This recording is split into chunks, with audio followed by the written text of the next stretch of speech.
4 বছরের শিশু সন্তানকে বাড়িতে রেখে ব্যাংকে যাওয়ার নাম করে বেরিয়ে নিখোঁজ গৃহবধূ, থানায় দ্বারস্থ স্বামী। জানা গেছে, ধূপগুড়ির ঝাড়মাগুরমারি এলাকার বাসিন্দা হরিকিশোর রায়ের স্ত্রী সরস্বতী রায় গত 14 জুলাই ধূপগুড়িতে ব্যাংকে যাওয়ার নাম করে বাড়ি থেকে বেরিয়ে আর বাড়ি ফিরে না। এরপর পরিবারের সদস্যরা অনেক খোঁজাখুঁজির পর খুঁজে না পেয়ে অবশেষে পুলিশের দ্বারস্থ হয়েছেন। এরপর 15 জুলাই নিখোঁজ গৃহবধূ তার স্বামীকে ফোন করে বাড়ি ফেরার কথা বলেন, কিন্তু এরপর থেকে আর কোনো যোগাযোগ করা সম্ভব হয়নি বলে পরিবারের দাবি।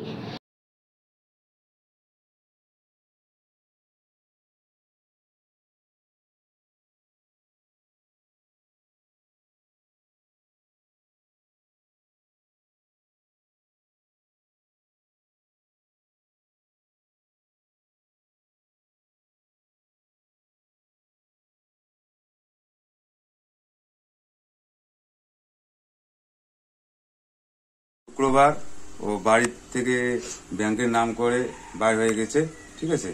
তারপরে আর লাস্ট কল 3টার সময় করছো, এরপর থেকে আর কোনো যোগাযোগ হয়নি, কোনো কল হয়নি। 4 দিন পর আর কি ও ফোন করেছিল যে আমাকে নিয়ে চলো, তারপর থেকে তো আর কন্ট্যাক্ট করা যায়নি। কবে কোন ব্যাংকে যায়, কোন ব্যাংকে যায়, কোথায় জায়গাটা? ব্যাংক অফ ইন্ডিয়া গেছে ধূপগুড়ি। আচ্ছা, তারপর থেকেই নিখোঁজ। কি মনে করছেন? ও আমার মনে হচ্ছে যে ও মানুষের চক্কর পড়ছে, তার জন্য ও বাড়িতে শেষ কবে কথা হয়েছিল? শেষ কথা হয়েছিল এটা হচ্ছে আজকে কি শেষ কথা হয়েছিল? সোমবার বিকাল 1টার দিকে। আচ্ছা,